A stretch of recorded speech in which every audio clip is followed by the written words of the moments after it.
अस्सलाम वालेकुम जी। आज हम बात करेंगे स्टडी इन नॉर्वे कि नॉर्वे के अंदर पाकिस्तानी स्टूडेंट को के लिए कौन कौन सी अपॉर्चुनिटी हो सकती हैं। तो सबसे पहले तो बेहतरीन चीज़ जो आपको मैं बताता चलूँ कि नॉर्वे के अंदर एजुकेशन फ्री है, फ़ीस वगैरह नहीं है। अगर आपका एडमिशन हो जाता है, स्पेशली हम जो मिडिल क्लास फैमिली से बिलोंग करते हैं उनके लिए ये आइडियल है अगर उनका एडमिशन हो सकता है।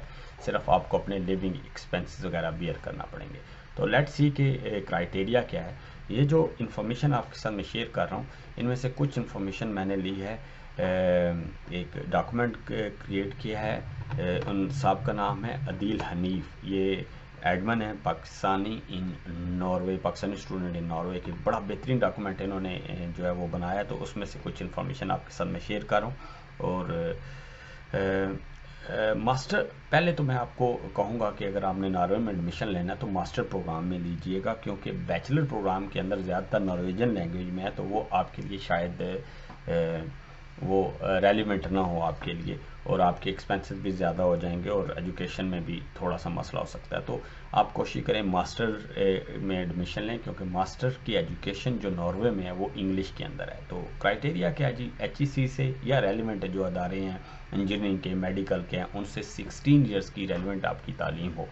ठीक है, ये ज़रूरी है 16 ईयर। जब हम 16 ईयर की बात करते हैं तो आपको पता होना चाहिए कि 4 साल की इंजीनियरिंग जो है या 4 साल की कंप्यूटर साइंस की डिग्री होनी चाहिए, 2 साल वाली नहीं हो। ठीक है जी।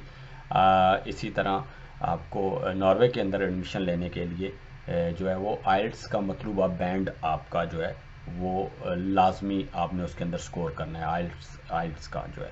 तो इसलिए ये भी आप जो स्टूडेंट्स एडमिशन नॉर्वे में लेना चाहते हैं उनको चाहिए कि वो अपने आइल्ट्स का जो है ना वो एग्ज़ाम दे के अच्छे से अच्छा बैंड लें। अच्छा, पहले जिस तरह मैंने आपको बताया, नॉर्वे में यूनिवर्सिटी की फ़ीस बिल्कुल नहीं है, सिर्फ आपको अपने अखराजात जो है वही बर्दाश्त करने होंगे। तो उसके लिए आपको स्टेटमेंट वगैरह, बैंक स्टेटमेंट वगैरह चाहिए होगी, वो आपको देना ही पड़ेगी। अब मैं आपको थोड़ा सा बताता चलूँ कि नॉर्वे के अंदर एडमिशन लेने का तरीका क्या है। सबसे बेस्ट तरीका ये है कि आप studynorway.nu को विज़िट करें और देखें कि वहाँ पे एक फहरिस्त होगी यूनिवर्सिटीज़ की, और आप अपनी यूनिवर्सिटी जिसमें एडमिशन लेना चाहते हैं उसको सिलेक्ट कर लें। आप एक लिस्ट बना लें कि आपने किस किस यूनिवर्सिटी के अंदर एडमिशन लेना है और कौन कौन से प्रोग्राम में लेना है। उसके बाद एक उनका सेंट्रलाइज सिस्टम है जिसका नाम है fsweb.nu।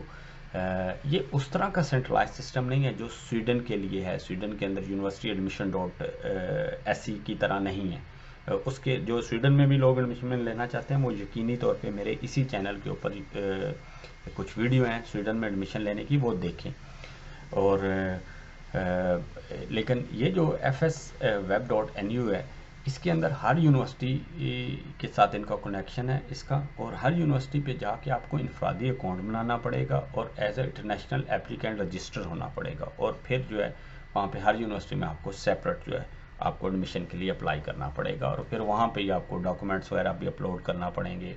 और फिर अगर कोई यूनिवर्सिटी डॉक्यूमेंट ऑनलाइन नहीं लेना चाहती तो आपको उनको डाक के थ्रू भेजना पड़ेंगे।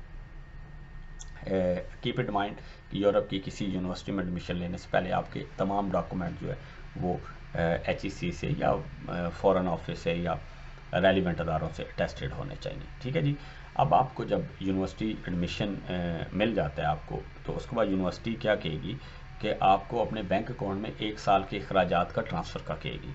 ठीक है, ये आपकी ही अमाउंट है वो आपको मिल जाएगी, तो इसलिए इसके ऊपर परेशान होने की ज़रूरत नहीं है। तो ये नॉर्वे के लिए ये ज़रूरी है कि आप यूनिवर्सिटी के अकाउंट के अंदर पैसे ट्रांसफ़र कर दें। उसके बाद उनके वीज़े का प्रोसेस है, वो वीज़े का प्रोसेस भी कोई इतना बड़ा कॉम्प्लिकेटेड नहीं है।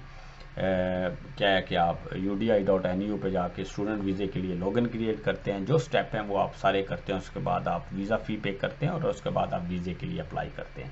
फिर फेडिक्स के थ्रू आप नॉर्वेजियन एम्बेसी पाकिस्तान के अंदर डॉक्यूमेंट भेजते हैं, और अमूमन जो है इंटरव्यू नहीं होता, लेकिन एम्बेसी अगर चाहेगी तो बुला लेगी। और याद रखिएगा कि अदील साहब के बकौल 99% स्टूडेंट्स को वीज़ा मिल जाता है अगर डॉक्यूमेंट्स वगैरह ठीक है तो।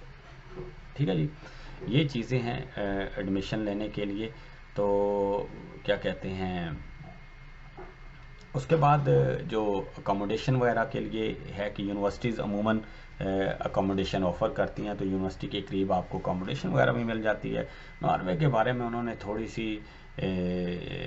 جو فوائد یہ بتائے ہیں کہ ناروے کے اندر آپ اپنے بیوی بچوں کو بھی ساتھ رکھ سکتے ہیں، آپ اگر آپ کو کام ملتا ہے تو آپ کام بھی کر سکتے ہیں، بالکل یہ نارڈک کنٹری کے اندر ایسے، یہ اسکینڈینیوین کنٹری کے اندر ایسے ہی ہے، آپ کام وغیرہ بھی اگر فل ٹائم کرنا چاہتے ہیں تو کر سکتے ہیں۔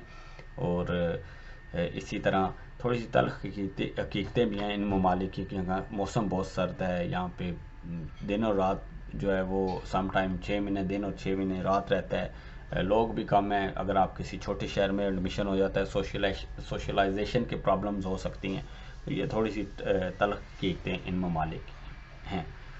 آخری سوال جو اکثر لوگ پوچھتے ہیں کہ ناروے میں رہنے کا ایکسپینس کتنا ہے، تو تقریباً 8 سے 9 ہزار نارویجن کرون ہوگا، لیکن لوگ 3-4 ہزار میں بھی گزارا کر سکتے ہیں، لیکن یہ ریکوائرڈ ہے، اس 8 سے 9 ہزار کرون کے حساب سے ہی وہ آپ سے پیسے ٹرانسفر کروائیں گے، تو یہ یاد رکھیے گا۔ اگر آپ کو اگر آپ کو یہاں پہ جاب مل جاتی ہے، پرماننٹ جاب مل جاتی ہے، تو آپ کو پرماننٹ ریزیڈنسی کا حق فوراً مل جاتا ہے، تو یہ ناروے کی کچھ خوبیاں ہیں۔ تو ہوپفلی دیکھنے والوں کو جو ہے کافی ان کے لیے اس میں معلومات ملے گی، اور پلیز میرا چینل سبسکرائب کیجیے گا۔ اگر آپ کو کوئی کویسچنز ہیں تو ڈیفینیٹلی آپ مجھے کمنٹ بھی کر سکتے ہیں اور میسیج بھی سینڈ کر سکتے ہیں، لیکن وہی پھر کریں جو کم از کم، ویسے تو میں ہر ایک کا آنسر کر دیتا ہوں، لیکن جنہوں نے چینل سبسکرائب کیا ڈیفینیٹلی وہ زیادہ میرے قریب ہوں گے، تو میں ان کے کویسچنز کا آنسر بھی کروں گا۔ Thank you very much.